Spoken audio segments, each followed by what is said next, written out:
Bonjour, chers amis. Nous vous souhaitons une cordiale bienvenue sur notre chaîne La Vérité pour notre temps. Et nous souhaitons que ces enseignements que nous vous apportons vous font du bien et vous aident à grandir dans la grâce de notre Seigneur Jésus-Christ. Il est vrai que sur notre chaîne La Vérité pour notre temps, nous abordons souvent l'aspect prophétique.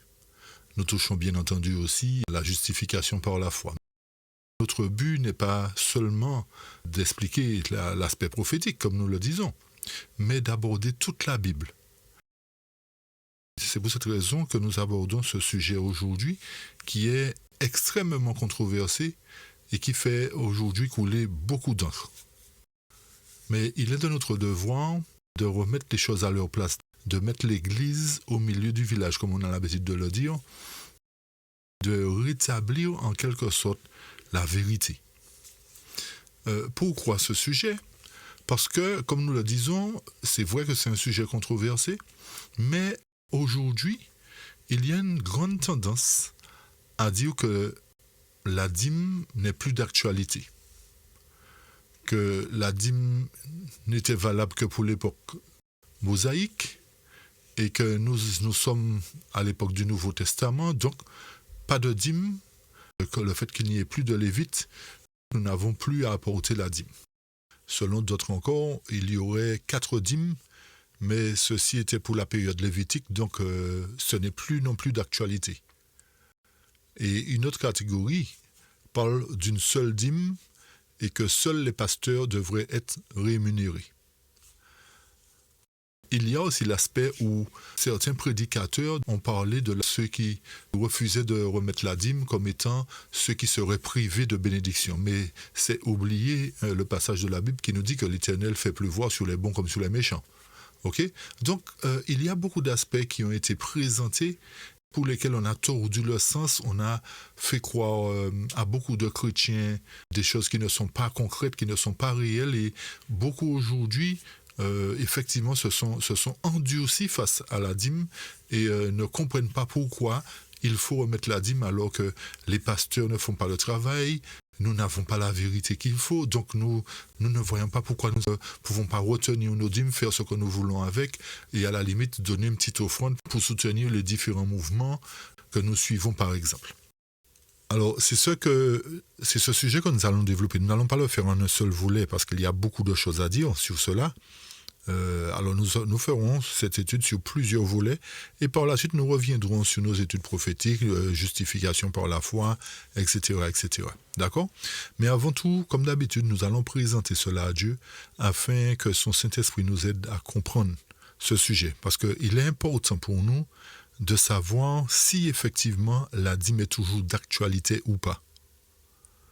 Est-ce qu'il y a réellement 4 dîmes ? Est-ce que c'est un mensonge ? Est-ce que c'est une vérité ? Tous ces thèmes-là, tous ces points-là, nous allons l'aborder. Et particulièrement, savoir si la dîme est d'actualité. Si elle est d'actualité, quelle est notre position ? Il y a plein de questions que nous devrions nous poser et ne pas seulement nous focaliser sur certains points. Donc, prions comme nous l'avons dit, et nous allons entamer notre étude. Père éternel, nous voilà prosternés devant toi pour réclamer de toi ton Saint-Esprit, car il est important pour chacun de comprendre ce sujet de la dîme.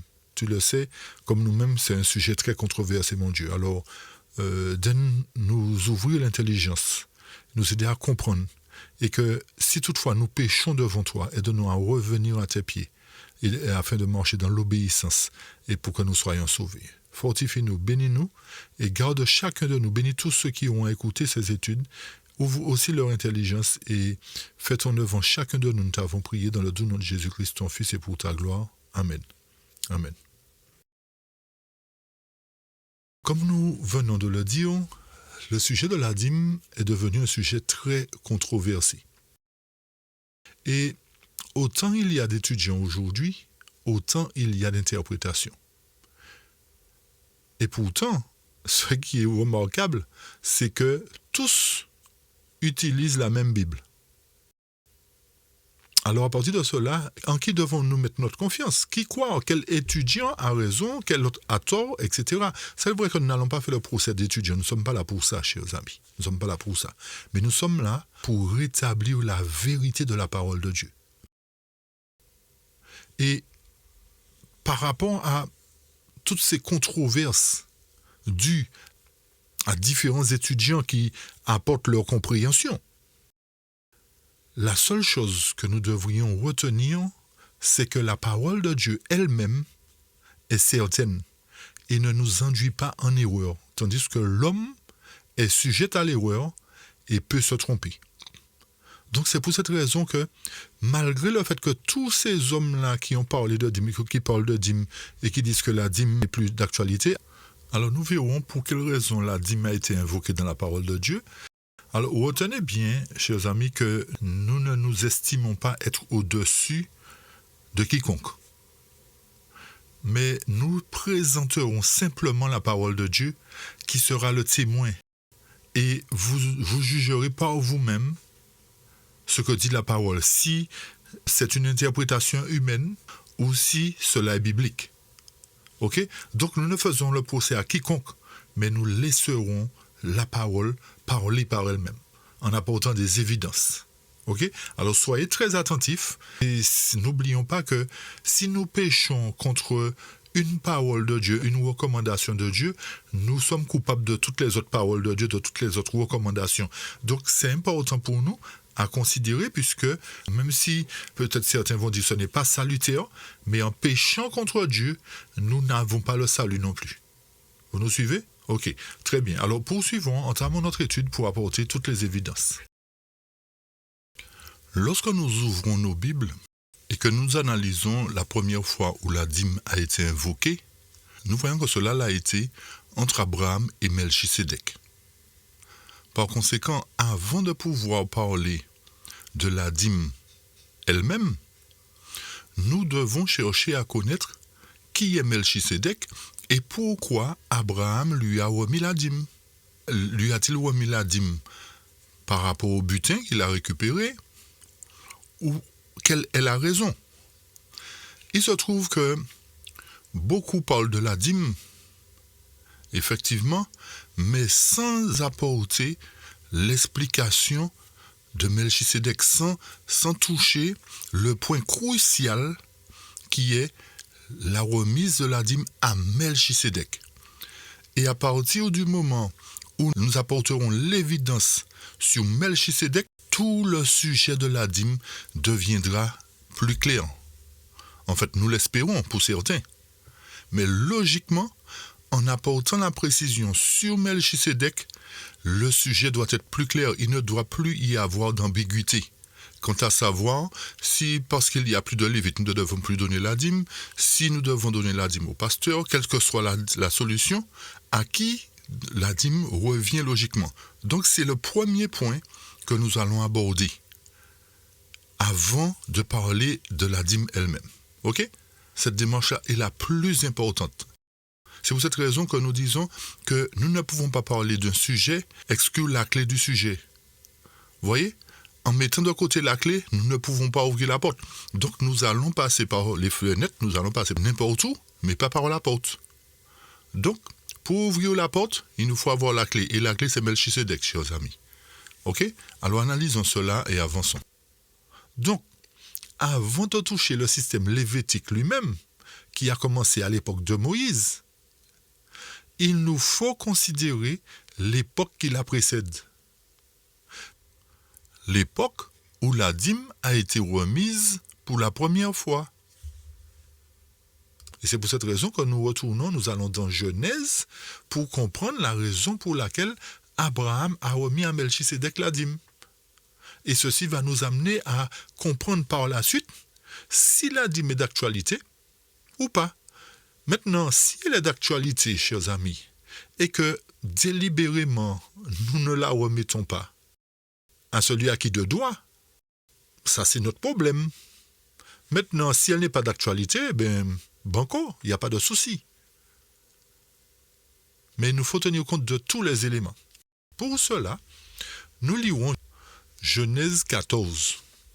N'allons pas lire le début. Le début, c'est la guerre qu'il y a eu entre Kedorlaomer et puis les rois de Sodome et de Gomorrhe, etc. Et puis, suite à cela, Kedorlaomer a emporté tout le butin, ainsi que Lot, qui était le neveu d'Abraham. Il est parti avec Lot, ainsi que sa famille. Et ceci a amené Abraham à partir en guerre contre Kedorlaomer, ainsi que les rois qui étaient Kedorlaomer. Donc c'est à partir de là que l'histoire de la dîme commence véritablement. C'est la première fois où nous entendons parler de dîme dans la Bible. On n'a pas parlé de dîme à l'époque d'Adam ni de Noé. C'est après le déluge que la dîme a été mise en évidence. Mais nous allons voir s'il y a un lien avec le début de la création aussi. OK ? Nous allons apporter les précisions. Donc, lisons à partir du verset 17 et suivant du chapitre 14. Le texte nous dit: Après qu'Abraham fut revenu vainqueur de Kedorlaomer et des rois qui étaient avec lui, le roi de Sodome sortit à sa rencontre dans la vallée de Chavé, qui est la vallée du roi. Melchisédek, roi de Salem, fit apporter du pain et du vin. Il était sacrificateur du Très-Haut. Il bénit Abraham et dit: Béni soit Abraham par le Dieu Très-Haut, maître du ciel et de la terre. Et béni soit le Dieu Très-Haut qui a livré tes ennemis en ta main. Et il, c'est-à-dire Abraham, lui donna la dîme de tout. Et le roi de Sodome dit à Abraham: Donne-moi les personnes et prends-les bien pour toi. Et Abraham dit au roi de Sodome: J'ai levé ma main à l'Éternel, le Dieu fort, souverain, possesseur des cieux et de la terre, en disant: Si je prends rien de tout ce qui est à toi, depuis un fil jusqu'à une courroie de soulier, afin que tu ne dises point, j'ai enrichi Abraham. J'accepte seulement ce que les jeunes gens ont mangé et la part des hommes qui sont venus avec moi, Anar, Escol, Mamré, qui prendront leur part. Fin de citation. Avant de pouvoir expliquer les versets 19 à 20, il nous faut comprendre les versets 21 à 24. Remarquez bien qu'Abraham, il a remporté la guerre sur Kedorlaomer et a récupéré tout le butin qu'avait pris Kedorlaomer ainsi que les personnes. Et il se trouve que le roi de Sodome vient dire à Abraham de lui donner simplement les personnes et de garder les biens pour lui. Abraham lui rétorque au verset 23: Écoute, si je prends tout ce qui est à toi, puisque ces choses t'appartiennent, en fait, j'ai été simplement en guerre. Pour quelle raison? Parce que ma famille a été enlevée. C'est ce que l'histoire nous rapporte. C'est parce que Abraham savait que Lot avait été captif de Kedorlaomer. Donc Abraham a pris ses hommes, a amené ses hommes au combat pour récupérer particulièrement sa famille. Mais en faisant cela, Abraham a aussi récupéré non seulement son neveu et sa famille, mais les personnes qui avaient été emprisonnées, on va dire. Et Abraham lui dit: Écoute, non, je ne vais pas prendre ce qui est à toi pour que demain tu ne puisses pas dire: c'est moi qui ai enrichi Abraham. Ok? Donc Abraham dit: la seule chose que je ne pourrais pas te remettre, c'est ce que les jeunes gens ont mangé. Et la part des hommes qui sont avec moi. Mais me concernant, je ne veux rien du tout. Je ne veux pas entendre dire demain que tu m'as enrichi. Ok? Mais Abraham dit au roi de Sodome: si j'ai fait cela, si j'ai pu récupérer non seulement les personnes et les biens, c'est parce que j'ai levé ma main à l'Éternel, le Dieu fort, souverain, qui est possesseur des cieux et de la terre. Donc Abraham dit au roi de Sodome: ce n'est pas par ma propre force que j'ai fait ça. C'est parce que j'ai invoqué Dieu. Et si je viens apprendre ce qui t'appartient, en fait, je ne reconnais pas la grandeur de Dieu. Je vais considérer que c'est par ma propre force que je l'ai fait. Non. Alors Abraham dit: non, c'est par la grâce de Dieu que j'ai accompli cela. Donc je ne vais rien garder parce que c'est pas moi, c'est Dieu. Donc, si Abraham n'a pas gardé le butin, ni les personnes sauf Lot qu'il a récupéré, pourquoi devrait-il remettre la dîme du butin à Melchisédek? Et vous remarquerez, lorsque nous avancerons dans l'étude, que c'est Paul dans le livre des Hébreux qui parle de la dîme du butin. Mais il ne répète pas cela souvent, hein? Mais il dit aussi, Paul, que selon Genèse, c'est la dîme de tout qui a été remis à Melchisédek. Est-ce que vous nous suivez, chers amis? Paul parle de la dîme de tout et en même temps, il dit qu'Abraham a remis la dîme du butin. Comprenons bien ce que la Bible nous dit, chers amis, pour ne pas interpréter ou tordre le sens des Écritures. Si Abraham n'a rien gardé, comment peut-il payer quelqu'un alors qu'il n'a rien gardé? Simplement, ce que nous devrions comprendre, c'est que Abraham, par acte de reconnaissance pour le Dieu souverain, le Dieu fort et souverain, il lui remet la dîme de tout.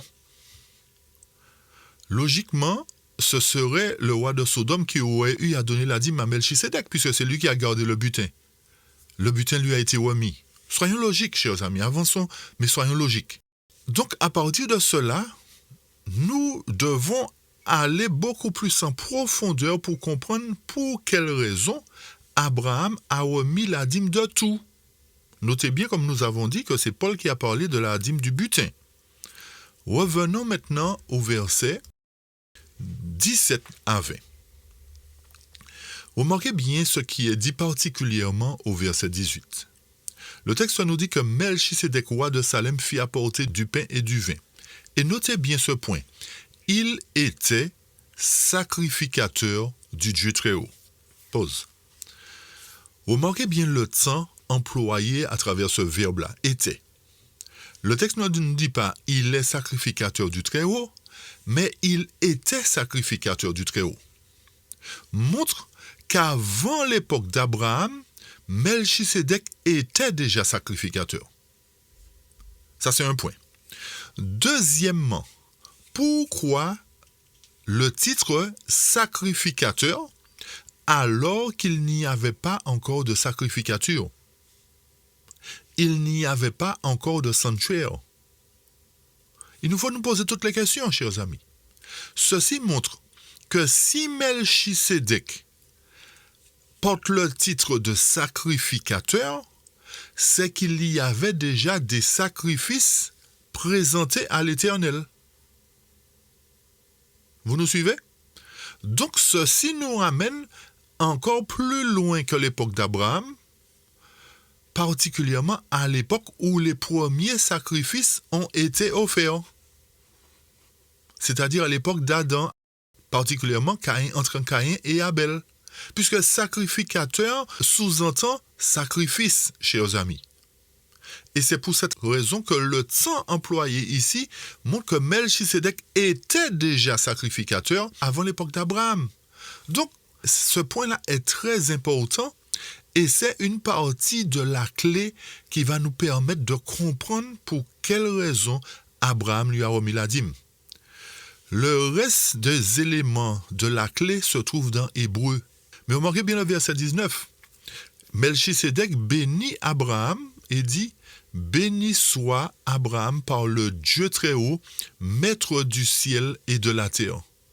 Et béni soit le Dieu très haut qui a livré tes ennemis en ta main. » Et c'est à ce moment-là qu'il lui donna la dîme de tout. Par conséquent, Abraham, reconnaissant du fait que ce n'est point par ses propres forces qu'il a vaincu, mais c'est à travers le Dieu très haut, le maître du ciel et de la terre, que ses ennemis lui ont été livrés. Par conséquent, il lui donna la dîme de tout. Remarquez bien ce que le texte nous dit. C'est pour cette raison que même si Paul parle du butin, mais il nous faut considérer correctement les versets 19 à 20. Donc, c'est par reconnaissance, notez bien ce point, c'est par reconnaissance qu'Abraham donna la dîme de tout. C'est parce qu'Abraham a reconnu que sans Dieu, il ne serait pas capable de remporter la victoire. Et remarquez bien que Kedorlaomer avait d'autres troupes avec lui et qu'Abraham partit avec 318 hommes seulement.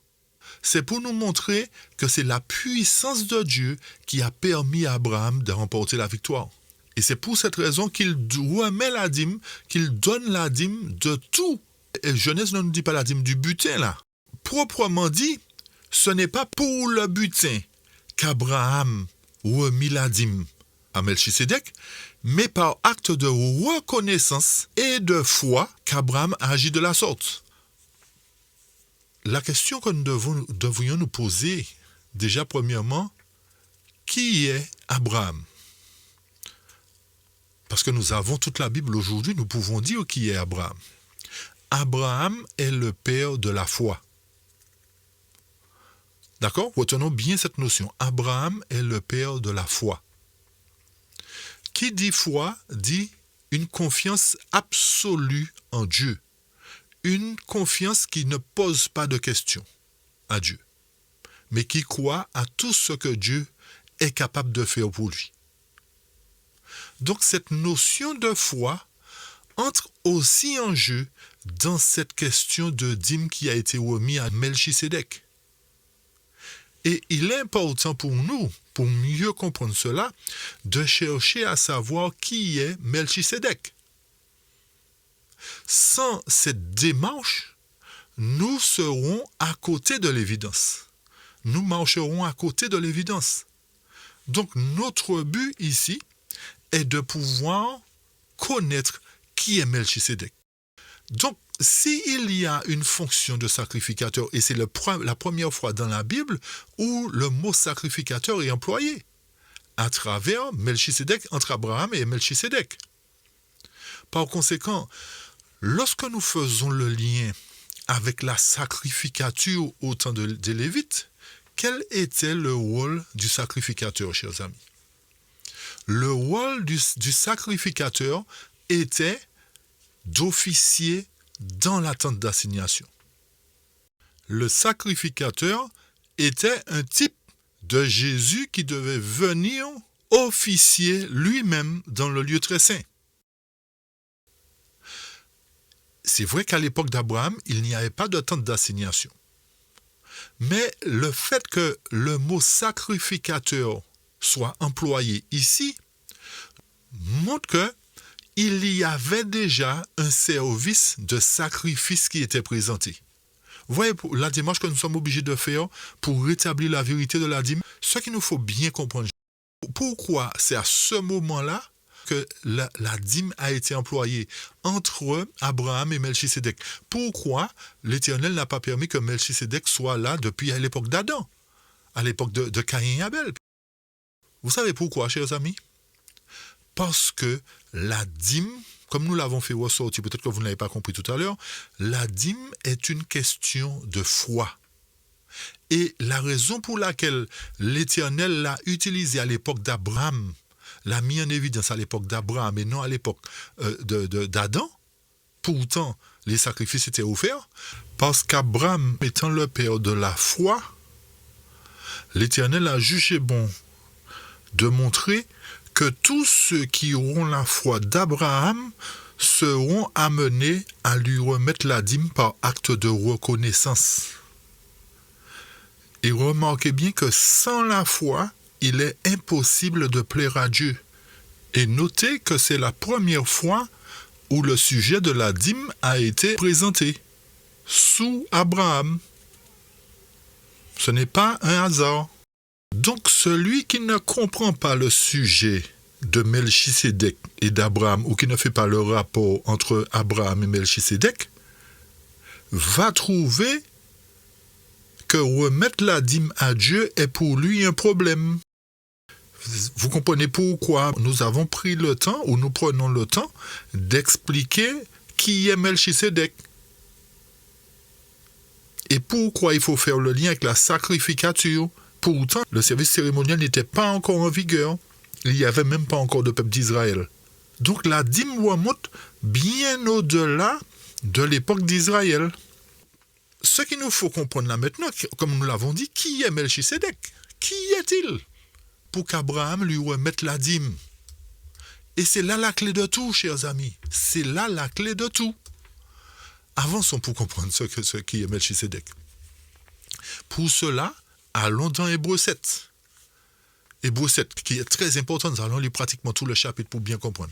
Le texte d'Hébreux chapitre 7 nous apporte des précisions sur ce Melchisédek. Qui est-il véritablement? Qui est-il?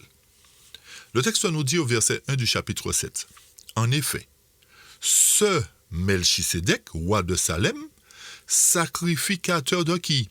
Du Dieu très haut, qui alla au-devant d'Abraham lorsqu'il revenait de la défaite des rois, qui le bénit. Donc Melchisédek bénit Abraham. Est-ce qu'il bénit Abraham par le fait qu'il ait ramené le butin? Non. Donc, il ne bénit pas Abraham par le fait qu'il ait ramené le butin parce que Melchisédek n'avait pas besoin de butin. Il le bénit tout court parce que Abraham était reconnaissant que l'Éternel, le Dieu très haut, avait livré ses ennemis entre ses mains. Et à qui Abraham donna, une fois de plus, la dîme de tout. Qui est d'abord quoi? Et c'est là que nous comprenons la raison pour laquelle Abraham a remis la dîme à cette personne. Qui est d'abord quoi? Roi de justice. Chers amis, les sacrificateurs à l'époque de Moïse étaient-ils rois? Non. Qui est le roi de justice, chers amis? L'Éternel, le Dieu fort. Vous manquez bien. Qui est d'abord roi de justice, d'après quoi? La signification de son nom. Donc, Melchisédek signifie roi de justice. Roi de justice, chers amis. Ensuite, roi de Salem, bien entendu, qui veut dire quoi? Roi de paix. Verset 3, qui est sans père, sans mère, sans généalogie, qui n'a ni commencement, ni jour, ni fin de vie, mais qui est rendu comment? Semblable au Fils de Dieu. Ce Melchisédek demeure sacrificateur à perpétuité. Chers amis, voilà le reste de la clé qui nous permet de comprendre pour quelle raison Abraham a remis la dîme à Melchisédek et pour quelle raison nous, par conséquent, nous devons remettre aussi la dîme à celui qui est semblable à Melchisédek. Comprenons bien la parole de Dieu, chers amis. Par conséquent, Abraham reconnut en Melchisédek quelqu'un qui est le représentant de Dieu, qui est semblable au Fils de Dieu. Mais il n'est pas le Fils de Dieu. Ça, c'est un élément. Et non seulement cela, la parole de Dieu nous dit que Melchisédek n'a ni commencement ni fin. Qui est celui qui n'a ni commencement ni fin? N'est-ce pas Dieu? Soyons logiques. N'est-ce pas Dieu qui est sans père, sans mère, sans généalogie, qui n'a ni commencement ni fin? Donc, par conséquent, Melchisédek est un représentant de la divinité. Mais remarquons bien que Melchisédek signifie quoi? Roi de justice. Le seul qui est roi de justice, c'est Dieu. Donc, à travers ces éléments-là, nous commençons à voir plus clair parce que la porte commence à s'entrouvrir et nous permet de découvrir les trésors de la parole de Dieu concernant la dîme. Arrêtons-nous encore un instant sur la dernière phrase. Mais qui est rendu semblable au Fils de Dieu, ce Melchisédek demeure sacrificateur à perpétuité. Notez bien que le nom Melchisédek signifie d'abord roi de justice. Par conséquent, celui qui est semblable au Fils de Dieu en la personne de Melchisédek est un type de la divinité proprement dit de Jésus-Christ qui demeure sacrificateur à perpétuité. Donc, lorsqu'Abraham, nous revenons dessus encore, chers amis, lorsqu'Abraham remit la dîme à Melchisédek, il remit la dîme à Dieu pour son œuvre de sacerdoce, parce qu'il est sacrificateur.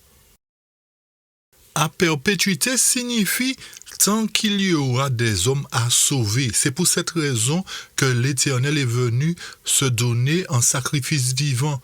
Donc tant qu'il y a des hommes à sauver, son rôle demeure à perpétuité. Mais après que tout homme sera sauvé, il n'y aura plus de sacrificature. Il n'y aura plus de sacrificateur non plus, puisque Jésus sera roi des rois et seigneur des seigneurs. Donc, il nous faut comprendre aussi les termes employés dans la Bible pour ne pas les prendre dans un sens pour dire, pendant toute l'éternité, même après les 1000 ans, Jésus sera sacrificateur. Non, chers amis. C'est pendant qu'il y a un peuple à sauver qu'il est sacrificateur. Il est dans le sanctuaire jouant ce rôle-là aujourd'hui, jusqu'à ce que son œuvre s'achève. Espérons que petit à petit ça devient plus clair. Et que nous ne serons pas rebelles pour remettre la dîme à Dieu. Si nous avons péché pendant un temps, l'Éternel nous pardonne. Mais il est temps de comprendre sa parole et de ne plus laisser personne nous embobiner pour nous faire croire que la dîme, c'est pour les Lévites ou que la dîme n'est plus d'actualité, chers amis. Tant que Jésus est sacrificateur dans le lieu très saint du sanctuaire, nous devons toujours lui remettre la dîme parce qu'il est sacrificateur. Lorsqu'il sera roi de roi, nous n'aurons plus besoin d'apporter nos revenus. Tant que le service continue, il continue non pas sur la terre, mais dans le ciel. Par conséquent, l'œuvre de Dieu ne s'achève pas sur la terre. Il continue, mais l'Éternel lui-même chapeaute cela en permettant à ses enfants de continuer son œuvre comme Abraham a commencé cette œuvre de foi. Donc, Hébreux 7, verset 1 à 3, nous donne déjà la clé, la raison pour laquelle Abraham lui a remis la dîme de tout. Par conséquent, lorsque l'on remet, je dis bien lorsqu'on le remet, on ne paye pas, l'on remet la dîme, ce n'est pas aux Lévites qu'on remet la dîme, ce n'est pas au pasteur qu'on remet la dîme, mais c'est à Dieu qu'on remet la dîme. Parce que si l'Éternel voulait qu'on comprenne cela autrement, il n'aurait pas utilisé Melchisédek comme étant sans généalogie, ni père ni mère. Donc ceci nous montre ici que la dîme de tout est remise à celui en qui nous devrions avoir confiance, celui en qui notre foi doit être exercée. Par conséquent, le sujet de la dîme est un sujet plus qu'important à comprendre. Et l'ennemi qui veut que l'on déshonore celui qui est sans père, sans mère, sans généalogie, qui n'a pas de commencement ni de fin, fait que nous utilisions la dîme ou que nous ne l'utilisions pas comme il se doit. Ou encore que nous ne remettions pas ce qui revient à l'Éternel comme acte de reconnaissance. Pour quelle raison? Parce que Abraham a remis la dîme de tout par reconnaissance envers celui qui l'a aidé à conquérir, qui l'a aidé à récupérer ce qui était perdu. Donc, la dîme est un acte de reconnaissance envers Dieu qui nous permet par la foi de lui remettre ce qui lui appartient parce qu'il nous bénit. Remarquez bien le verset 1 d'Hébreux. Reprenons le verset 1. En effet, ce Melchisédek, roi de Salem, sacrificateur du Dieu très haut qui alla devant Abraham, lorsqu'il revenait de la défaite des rois, qui le bénit. Donc, Abraham, reconnaissant de cela envers Dieu, remet la dîme à l'Éternel, remet ce qui appartient à l'Éternel, sa part en quelque sorte. Qu'est-ce que cela veut nous dire? Cela veut nous dire que nous ne pouvons rien par nous-mêmes, chers amis. Si ce n'est l'Éternel qui nous permet d'accomplir ces choses. Donc, lorsque nous travaillons aujourd'hui, c'est parce que l'Éternel nous bénit en nous donnant la possibilité de travailler, pour acquérir des biens, pour acquérir des richesses. Et par conséquent, en retour, par acte de reconnaissance et par la foi, comme Abraham était le père de la foi, nous remettons à Dieu une part de ce que nous avons gagné, chers amis. Une part de ce que nous avons gagné pour lui dire, Seigneur, si tu n'étais pas là, nous n'aurions pas eu cela.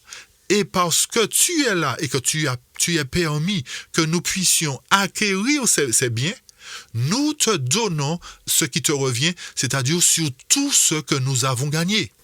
Vous nous direz certainement, mais les pauvres, ceux qui sont malheureux, comment ils vont faire pour remettre la dîme? Rappelez-vous, et nous ouvrons et refermons tout de suite la parenthèse, nous allons revenir dessus dans l'autre volet.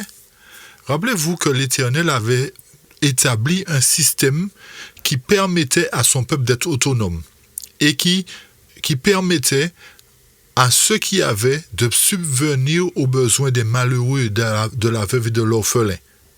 Donc l'Éternel avait bien établi les choses. Mais malheureusement, les hommes ont changé les choses parce qu'ils estiment qu'ils sont plus intelligents que Dieu, qu'ils sont plus grands que Dieu, ils sont des chefs. Et c'est ce qui fait notre malheur, parce qu'il y a trop de chefs et il n'y a pas assez d'Indiens. Donc, chaque chef fait à sa guise, et les Indiens que nous sommes, nous suivons les chefs, les différents chefs, au lieu de suivre le vrai chef qui est Christ. Et c'est ce qui fait que tout le camp peut être exterminé, que ce soit les chefs, que ce soit les Indiens.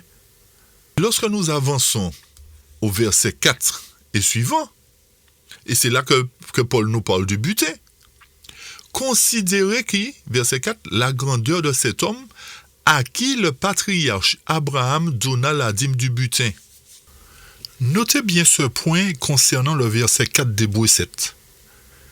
Et rappelez-vous toujours que lorsque Dieu veut confirmer quelque chose d'important, il le répète par 2 ou 3 fois, selon 2 ou 3 témoins. Par conséquent, dans le contexte d'Abraham, de la dîme et de Melchisédek, il est mentionné une seule fois butin. Tandis qu'il est mentionné par 2 fois la dîme de tout. Donc, nous devons prendre en compte, selon les enseignements bibliques, là où la chose est répétée 2 fois. Ça voudrait dire que ça a plus d'importance que là où ça a été dit une seule fois. Ok? Ce sont des éléments qu'il faut garder en mémoire, chers amis. Ces points-là sont très importants. Gardez ça en mémoire. Et c'est le verset 5 qui nous parle de Lévi, chers amis. Les fils de Lévi qui reçoivent le sacerdoce ont l'ordre de prélever la dîme sur le peuple, selon la loi, c'est-à-dire sur leurs frères, bien qu'ils soient sortis des reins d'Abraham.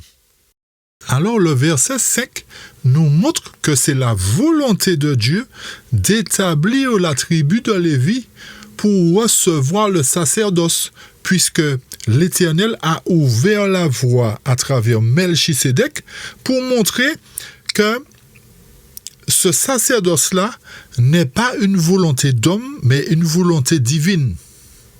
Par conséquent, lorsque l'ordre est donné de prélever la dîme sur le peuple, c'est en quelque sorte remettre la dîme à Melchisédek.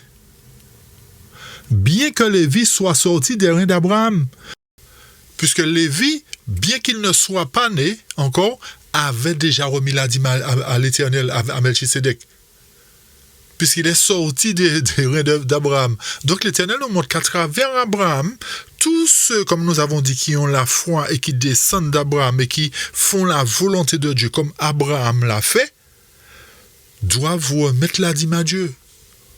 Nous poursuivons verset 6. Mais celui qui n'est point compté d'une même race qu'eux signifie qu'il est divin et que nous sommes humains. La dîme ne revient pas, logiquement, selon ce que nous dit Hébreux, à des mortels, mais revient à celui qui n'est pas de la même race que nous.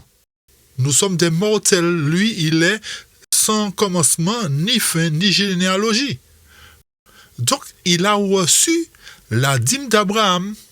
Donc, ce n'est pas à un humain que nous remettons la dîme, mais c'est au divin pour accomplir l'œuvre du divin.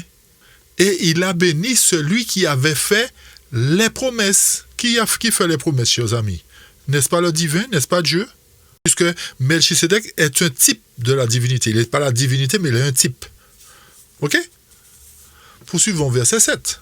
Ainsi, sans aucune contradiction, le moindre est béni par qui? Par le meilleur. Donc, c'est la divinité qui nous accorde les bénédictions, chers amis. C'est la divinité qui nous bénit. Quand nous parlons de divinité, que ce soit le Père, que ce soit Jésus, que ce soit le Saint-Esprit, chers amis, c'est la divinité. Si nous parlons de dîme sans considérer Melchisédek proprement dit, nous sommes à côté de la plaque et nous interpréterons la parole de Dieu comme nous voulons.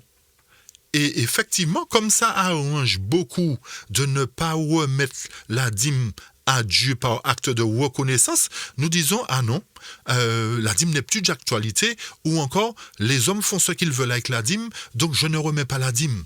Mais nous allons voir justement comment Jésus a opéré avec les apôtres dans les autres volets. C'est pour cette raison que nous vous invitons à suivre ce cycle d'études sur la dîme. Suivez-le attentivement avec nous. OK?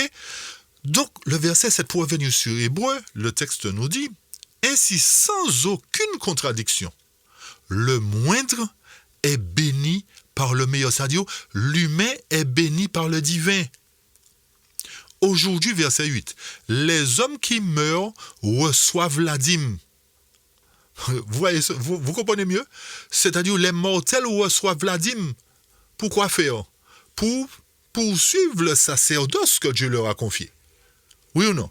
Maintenant, bon, il y a de ceux qui prennent ça, qui utilisent cette voie-là parce qu'ils n'ont pas d'autres débouchés, puis ils veulent être responsables, ils veulent être pasteurs pour recevoir la dîme parce qu'ils savent que c'est assuré. Hein? Mais ce n'est pas le cas là. Il ne faut pas comprendre ça dans ce sens-là, chers amis. C'est pour cette raison qu'il nous faut bien comprendre la raison de la remise de la dîme. OK. Donc, le texte nous dit là, aujourd'hui, les hommes qui meurent reçoivent la dîme. Mais là, celui-là les prend duquel il est rendu témoignage qu'il est vivant. Donc, chers amis, ici le texte nous dit quoi? Que le fait de remettre la dîme à des mortels montre en quelque part que ce n'est pas à eux qu'on remet véritablement la dîme, mais à celui qui est vivant. C'est ainsi quoi, verset 9, que Lévi, qui reçoit la dîme, écoutez bien, l'a payé à Abraham. Et comme Abraham était le père de la foi, il a remis par acte de reconnaissance à celui qui est vivant. Et le verset 10 nous dit, il était encore dans les reins de son père lorsque Melchisédek vint devant lui. Donc, Lévi qui n'était pas encore né, qui reçoit la dîme, fait office de sacrificateur en recevant la dîme comme Melchisédek l'a reçu. Autrement dit, Lévi qui était dans les reins d'Abraham, en remettant la dîme, montre qu'il agit de la même façon qu'Abraham, par acte de reconnaissance. En d'autres termes, nous qui aujourd'hui reconnaissons les bienfaits de Dieu, étant au service de Dieu, ne remettons pas la dîme à un homme, mais étant le type d'Abraham, nous remettons à Melchisédek, à l'Éternel, sa dîme. Peut-être que nous répétons, mais il faut que ce sujet-là soit clair, chers amis. Il faut que ce sujet-là soit clair pour nous, pour qu'on arrête de pécher et qu'on comprenne vraiment ce que Dieu attend de nous, qu'on soutienne son œuvre, qu'on soutienne la vérité. Puisque ceux qui marchent selon la foi marchent selon la vérité. Ils ne marchent pas selon l'erreur, puisque la foi possède de la vérité, pas de l'erreur. Alors, même s'il n'y a pas de Lévite aujourd'hui, si nous sommes les petits d'Abraham, nous remettons comme Abraham a remis. C'est pour cette raison que nous ne devons pas enlever le texte de son contexte pour faire un prétexte, comme nous le disons. Apprenons à ouvrir le parachute de notre intelligence avant de suivre tous les chefs indiens qui sont là et qui conduisent tout le camp à l'abomination. Poursuivons maintenant pour apporter le reste des explications concernant ce chapitre d'Hébreux, avec les versets 11 et suivants. Le texte nous dit, si donc la perfection avait été possible par le sacerdoce lévitique, car c'est sur ce sacerdoce que repose la loi donnée au peuple, qu'était-il encore besoin qu'il parût un autre sacrificateur selon l'ordre de Melchisédek et non selon l'ordre d'Aaron? Ici, le texte nous fait comprendre que le sacerdoce lévitique ne sauvait pas, ne pouvait pas sauver, bien qu'il y avait des sacrificateurs, mais il n'avait pas le pouvoir de nous sauver. C'est pour cette raison qu'il fallait que paraisse un autre sacrificateur selon l'ordre de Melchisédek qui n'a ni commencement ni fin, qui est roi de Salem, etc. Au verset 12, le texte nous dit « Car le sacerdoce étant changé, nécessairement aussi, il y a un changement de loi. » Quelle loi? D'arrêter de tuer des animaux parce que Jésus a remplacé le sacrifice. Et à partir de cela, il est devenu aussi, lui, sacrificateur pour nous défendre, pour présenter nos fautes à son Père. C'est pour cette raison que lorsque Jésus est entré dans le lieu très saint du sanctuaire en 1844, il a commencé le véritable travail de purification que ne pouvaient faire réellement les prêtres qui étaient institués selon le sacerdoce lévitique. Donc, tout repose sur le type de Melchisédek. Tout repose sur Christ précisément. Vous nous comprenez? Vous suivez?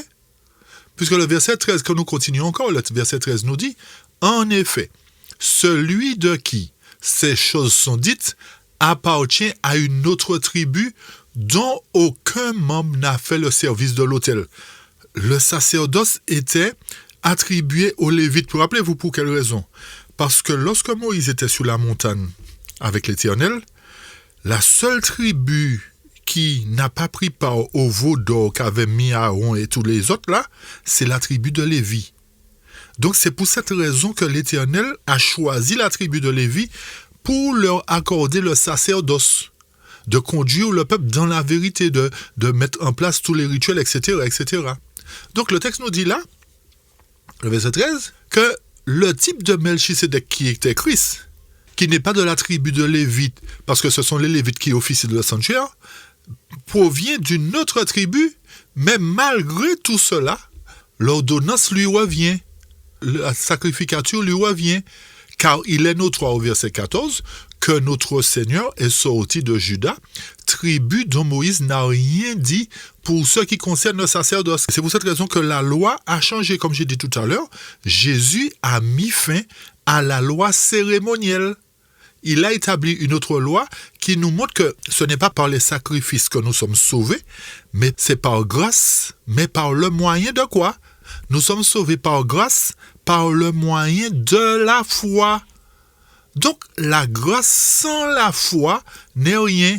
Ceci nous montre que si Abraham a reçu grâce devant Dieu, il l'a reçu par le moyen de la foi. Et le verset 15 nous dit, cela devient plus évident encore quand il paraît un autre sacrificateur à la ressemblance de Melchisédek. Comme on a dit tout à l'heure, on répète, qui n'a ni commencement ni fin, qui est roi de Salem, roi de justice. Institué, verset 16, non d'après la loi d'une ordonnance charnelle, non pas par une volonté d'homme, mais selon la puissance d'une vie impérissable, à perpétuité. L'Éternel est vivant à perpétuité. Tant que durera le service du sanctuaire, il sera là, mais lui-même durera, il est éternel. Ok? Et lorsque nous poursuivons, verset 17, car ce témoignage lui est rendu, tu es sacrificateur pourquoi? Pour toujours, selon l'ordre de Melchisédek. Il y a ainsi abolition d'une ordonnance antérieure à cause de quoi? De son impuissance et de son inutilité. Donc, à travers l'étude de la dîme, nous comprenons quelle loi qui a été abolie, chers amis. Nous voyons comment Dieu fait bien les choses. L'Éternel nous donne l'évidence de quelle loi qui a été abolie. Écoutez bien le verset 19. Car la loi n'a rien amené à la perfection et introduction d'une meilleure espérance par laquelle nous nous approchons de Dieu. Et comme cela n'a pas eu lieu sans serment, car tandis que les Lévites sont devenus sacrificateurs sans serment, Jésus l'est devenu avec serment pour celui qui lui a dit, le Seigneur a juré, il ne se repentira pas, tu es sacrificateur pour toujours selon l'ordre de Melchisédek. Donc, ceci nous montre que la loi n'amène personne à la perfection, ça c'est un fait. Mais c'est la loi qui nous permet de reconnaître que nous péchons. Donc, la loi qui est en vigueur est la loi morale, pas la loi cérémonielle. Puisque si nous parlons de péché et nous venons à prier chaque jour, c'est parce que nous sommes conscients que la loi nous condamne. Mais remarquez bien que la loi ne mène personne à la perfection. Mais la loi nous aide à nous tenir à carreau face aux ordonnances de l'Éternel, de celui qui est sacrificateur pour toujours, selon l'ordre de Melchisédek. Nous avançons pour arriver vers la fin. Verset 22 maintenant. Jésus est par cela même le garant d'une alliance plus excellente, puisque le sacerdoce lévitique ne pouvait pas nous sauver. Donc, il fallait que Jésus endosse le rôle sacerdotal pour que lui, à son tour, après sa mort et sa résurrection, soit en mesure d'établir une alliance plus excellente, une alliance par laquelle nous pouvons être sauvés. De plus, verset 23, il y a eu des sacrificateurs en grand nombre parce que la mort les empêchait d'être permanents. Mais lui, parce qu'il demeure éternellement, possède un sacerdoce qui n'est pas transmissible. Nous allons faire une pause parce qu'il y a quelque chose qui me vient en fait. Lorsqu'on lit cela, on peut penser comme certains que parce que Jésus a tout mis en place, effectivement, il n'y a plus de besoin de pasteur, il n'y a plus besoin de qui que ce soit. Chers amis, s'il n'y a plus besoin de pasteur, il n'y a plus besoin d'enseignant, nous n'avons pas besoin d'expliquer la parole de Dieu non plus. Donc nous fermons toutes les chaînes que nous avons et nous nous taisons, nous laissons Christ nous enseigner. Nous ne sommes pas des enseignants non plus. Donc il nous faut faire attention à ce que nous disons. Ceci nous montre quoi? Que bien que l'Éternel ait pris le sacerdoce, mais il nous dit aussi que la foi vient de ce qu'on entend et ce qu'on entend vient de la parole de Dieu. Mais est-ce que c'est la voix du ciel qui va nous parler pour qu'on puisse entendre, ou bien est-ce que c'est des hommes que Dieu a choisis, comme il nous dit, il a choisi les uns comme pasteurs, les uns comme prophètes, les autres comme docteurs, les autres comme ceci. Donc ceci nous montre quoi? Que malgré le fait qu'il n'y a plus de service lévitique, c'est-à-dire service sacrificiel, mais l'Éternel a toujours gardé une institution qui doit conduire le peuple dans la vérité. Et lorsque Dieu parle d'institution, il parle de personnes qualifiées à son service pour délivrer la vérité. Et c'est pour cela, verset 25, c'est aussi pour cela qu'il peut sauver parfaitement ceux qui s'approchent de Dieu par lui, par Jésus-Christ, qui nous est présenté à travers sa parole, étant toujours vivant pour intercéder en leur faveur. Donc ceci nous montre que seul celui qui est semblable à Melchisédek peut nous sauver. Aucun homme, en contrepartie, n'a le pouvoir de nous sauver. C'est pour cette raison que nous ne devons pas nous confier en l'homme. Souvent, nous allons nous confier à certaines personnes et qui nous poussent justement à nous éloigner de Dieu d'après leur conception des choses. Ne serait-ce que concernant l'évangile, il y a beaucoup aujourd'hui qui encouragent d'autres à ne pas écouter ceci, à ne pas écouter cela. Alors que ces gens-là ne sont pas là pour nous sauver, forcément. Et la réponse qu'on doit leur donner, mais la Bible nous dit de sonder toutes choses, de retenir ce qui est bon. Donc qui es-tu pour me dire de ne pas écouter, de ne pas faire ceci, de ne pas faire cela? C'est Jésus seul qui sauve. Et si je veux suivre Jésus, je dois chercher à le connaître. Et c'est dans sa parole. Peu importe ce qu'on me dit de telle ou telle personne, je vais écouter ce qu'il dit pour savoir s'il n'y a pas une vérité à tirer de ça. Remarquez bien que la vérité ne vient pas toujours du clergé. La vérité ne vient pas toujours du haut de la chair, chers amis. Tout ceci est écrit. Allez vérifier. Le texte nous fait savoir ici que si Jésus n'avait pas endossé le rôle de sacrificateur aujourd'hui, selon l'ordre de Melchisédek, il ne serait pas en mesure d'intercéder pour nous. C'est pour cette raison qu'il est dans le lieu très saint. Et cette œuvre est presque achevée aujourd'hui. Le verset 26 confirme. Il convenait en effet d'avoir un souverain sacrificateur comme lui, c'est-à-dire saint, innocent, sans tache, séparé des pécheurs et plus élevé que les cieux. Donc quelqu'un capable de nous sauver véritablement, pas un homme. Et qui n'a pas besoin, comme les souverains sacrificateurs, d'offrir chaque jour des sacrifices. Il a aboli cela. D'abord pour ses propres péchés, ensuite pour ceux du peuple, c'est ce que faisaient les sacrificateurs chaque jour. Car ceci, il a fait une fois pour toutes en s'offrant lui-même. Donc ce système est révolu. Et le dernier verset nous dit, en effet, la loi établit souverain sacrificateur des hommes sujets à la faiblesse. Et jusqu'à présent, on ne va pas donner le titre de souverain sacrificateur aujourd'hui. D'accord? Mais on va donner le titre de pasteur, de docteur, d'évangéliste, etc. C'est ce que nous dit le Nouveau Testament, n'est-ce pas? Mais le texte continue, mais la parole du serment qui a été fait après la loi établie, le Fils qui est parfait pour l'éternité. Donc ce n'est plus le service cérémoniel qui nous sauve, comme cela se passait dans le sanctuaire, mais c'est Jésus qui nous sauve, puisqu'il a remporté la victoire sur la croix, sur le péché, sur Satan lui-même, et il est parfait pour nous sauver, pour l'éternité. Donc ceci n'annule pas le fait que l'Éternel a mis une institution en place pour nous amener à connaître Christ. C'est ça qu'il nous faut comprendre. Ceci n'annule pas l'institution que Dieu a mis en place, puisque même à l'époque des apôtres, il avait établi une église. Et lorsqu'il est monté, l'église a continué à travailler. Malheureusement, les hommes mauvais, les Juifs et les Romains qui étaient là, ont essayé de détruire l'église. Mais l'Église a repris naissance par la grâce de Dieu pour pouvoir continuer son travail d'éducation, son travail de réforme, de réveil concernant le peuple de Dieu, pour amener justement les hommes à mieux connaître Christ, à faire le pacte avec Christ.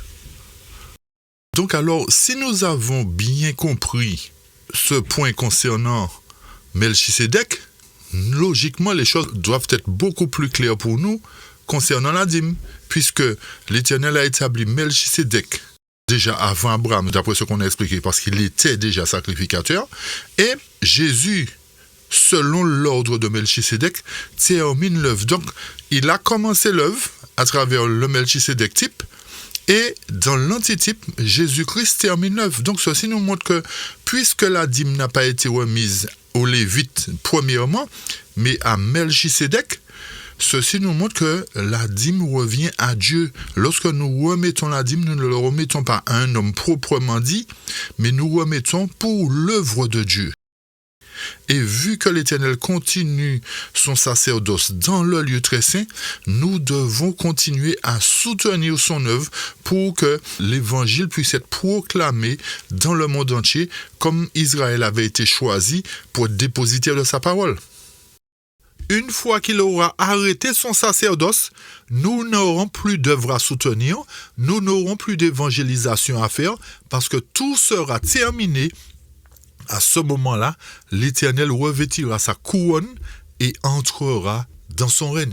C'est pour cette raison qu'il nous fallait faire ce point sur Melchisédek d'abord, avant de savoir s'il y a 4 dîmes, combien de dîmes il y a, est-ce qu'il faut payer la dîme, etc. Mais déjà là, nous voyons que la dîme n'est pas abolie. Le système de la dîme n'est pas aboli parce que c'est Jésus qui est selon l'ordre de Melchisédek, et que le fait qu'Abraham lui a donné, nous répétons, le fait qu'Abraham lui ait donné la dîme, c'est pour nous montrer que c'est pas à un homme qu'on remet, mais c'est à Dieu. Et pour terminer, pour faire un lien avec Jacob, nous allons juste dans Genèse et puis nous arrivons vers la fin. Lorsque nous lisons l'histoire de Jacob, qui est en rapport avec la dîme aussi, Genèse 28 nous dit quoi? Verset 18. Et Jacob se leva de bon matin et prit la pierre dont il avait fait son chevet, il la dressa pour monument et versa de l'huile sur son sommet.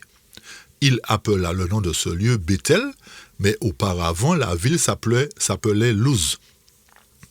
Et Jacob fit un vœu en disant, « Si Dieu est avec moi, s'il me garde dans le voyage que je fais, s'il me donne du pain à manger, des habits pour me vêtir, et si je retourne en paix à la maison de mon père, certainement l'Éternel sera mon Dieu. Et cette pierre que j'ai dressée pour monument sera la maison de Dieu, et tout ce que tu m'auras donné, je t'en donnerai entièrement la dîme. » Ici, le texte de Genèse 28 nous parle d'un autre type d'adorateur, différent d'Abraham, en la personne de Jacob, qui fit un vœu à Dieu en disant quoi? Que si tu fais telle et telle chose, telle ou telle chose pour moi, je te donnerai en retour entièrement la dîme. Jacob émet en quelque part des conditions.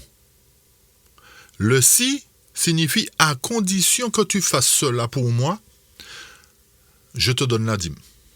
Donc, Jacob est le type d'adorateur qui peut remettre à Dieu la dîme, mais à condition que Dieu fasse quelque chose pour lui. Là, nous voyons ce type d'adorateur qui n'avance pas par la foi, mais par la vue.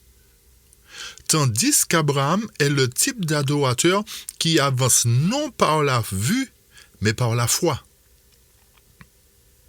Donc, il y a une leçon à tirer ici pour nous montrer que, bien que nous soyons les descendants de Jacob, nous ne devons pas faire de deal avec l'Éternel en attendant qu'il fasse pour nous pour qu'en retour nous lui remettions entièrement la dîme. Et l'exemple de Jacob et de Melchisédek sont là pour nous montrer que lorsque nous remettons la dîme, nous le remettons à Dieu d'un cœur sincère. Nous ne lui remettons pas cela parce qu'il fait quelque chose pour nous. Et d'ailleurs, le souffle de vie que l'Éternel nous donne est déjà une grande bénédiction. Mais souvent nous oublions que c'est l'Éternel qui nous donne le souffle de vie. Nous pensons que c'est par nous-mêmes que nous acquérons tout ce que nous avons et que c'est par la force de nos bras, de notre intellect que nous y parvenons.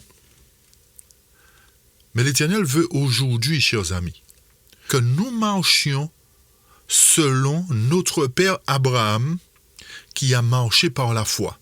Et la leçon qu'il faut en tirer, c'est que lorsque nous remettons la dîme à Dieu, nous ne lui remettons pas pour attendre une bénédiction en retour, mais nous lui remettons parce que c'est lui notre souverain sacrificateur selon l'ordre de Melchisédek. Ce n'est pas un homme que nous remettons, mais nous remettons pour la cause de Dieu, pour la cause de la vérité. Pas pour la cause de l'erreur non plus, mais pour la cause de la vérité. Donc, chers amis, j'espère que ce sujet a été suffisamment clair pour nous amener à prendre véritablement conscience que si nous retenons la dîme qui revient à Dieu pour accomplir son œuvre, nous sommes considérés comme des pécheurs devant Dieu.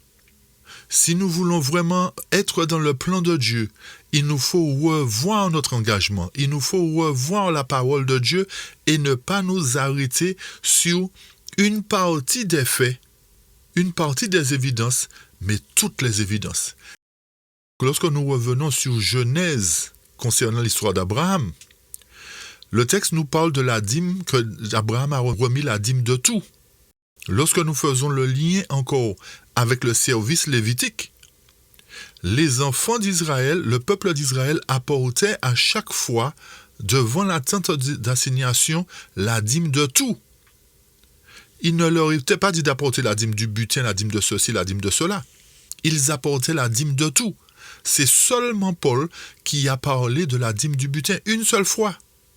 Et nous avons montré que lorsque Dieu répète les choses plusieurs fois, c'est qu'il nous faut en tenir compte.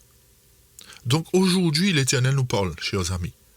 Revenons au pied de l'Éternel pour accomplir sa volonté, parce que celui qui accomplit 99% de vérité et qui accomplit 1% d'erreur est coupable de tout. C'est ce que nous dit la parole, ce n'est pas nous qui inventons. Celui qui commet une faute est coupable de tout. Donc, il nous faut marcher en relation véritable avec Dieu, en conformité avec sa parole, et ne point nous amuser à tordre le sens parce que ça nous arrange de ne pas donner la dîme. Et beaucoup de personnes se trouvent dans cette situation aujourd'hui où ça ne les arrange pas de remettre la dîme à Dieu. Et la formule que nous avons aussi, on va payer la dîme. Non, vous ne payez pas la dîme. Vous remettez, nous remettons ce qui appartient à Dieu par acte de reconnaissance. N'oublions pas cela. Parce que sans l'Éternel, nous ne serons rien du tout. Pour terminer, nous allons lire un dernier texte. Cette fois-ci, dans le livre Jésus-Christ. Vous avez certainement constaté que c'est la seule fois où nous avons pris l'esprit de prophétie. Mais c'est simplement pour confirmer des passages de la Bible. Nous sommes restés que dans la Bible. C'est pour que personne ne puisse venir dire vous vous appuyez sur l'esprit de prophétie pour dire ceci. Nous sommes restés que dans la Bible. Et ce dernier texte va vous permettre de comprendre, chers amis, qui est véritablement Melchisédek en rapport avec la Bible. Ok? Je lis ce qui suit. Dans Jésus-Christ, chapitre 63, page 574. Le texte nous dit, « Adam vous dira, c'est la postérité de la femme qui écrasera la tête du serpent.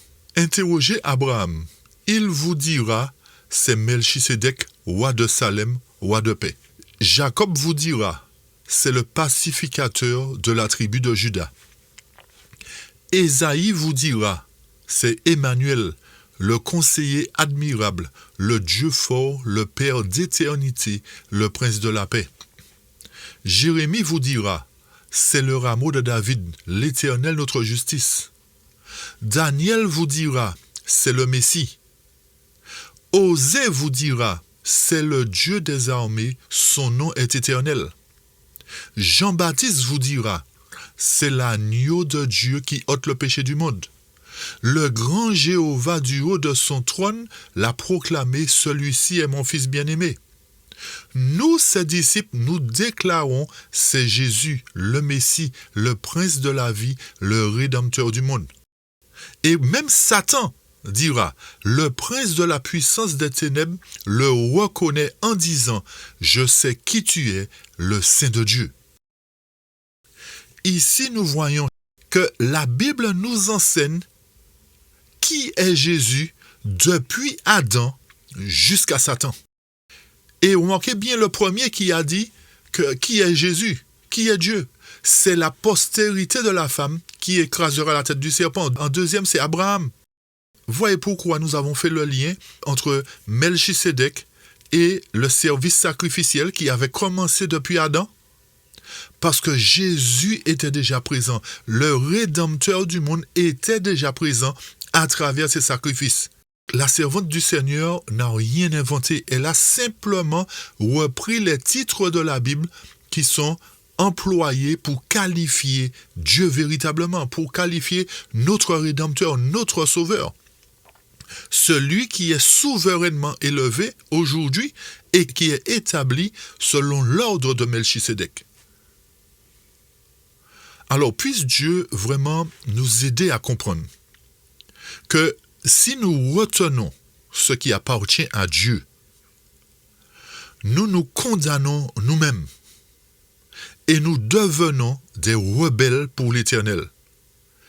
Et aucun rebelle, aucun impur, aucun souillé, aucune personne qui met en doute la parole de Dieu ne pourra hériter du royaume des cieux.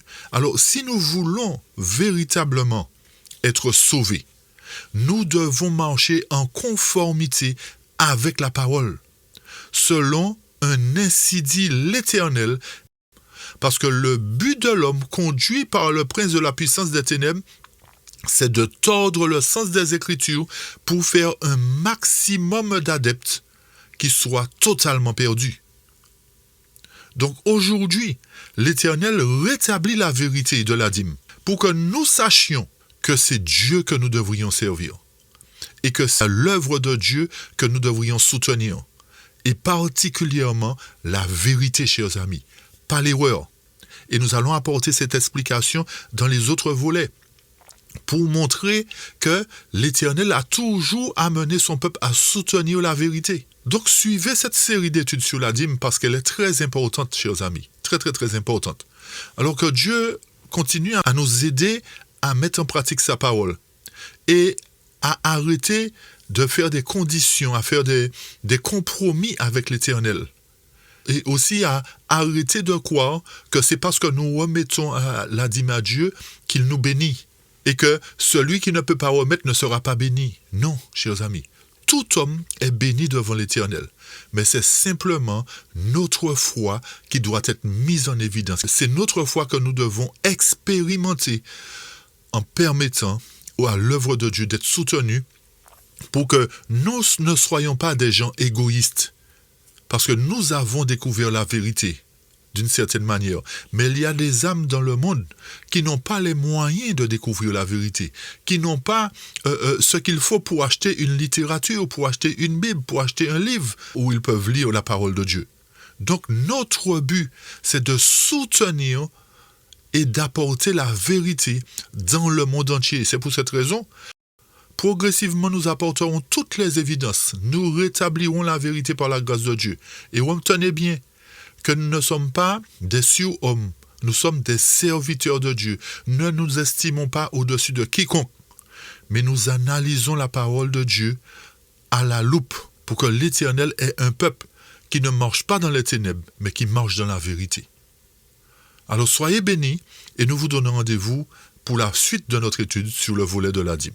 À bientôt et que Dieu vous bénisse. N'oubliez pas de partager ces études qui sont très importantes afin de rétablir la vérité. Soyez bénis, chers amis, et que Dieu vous garde et nous vous disons à bientôt.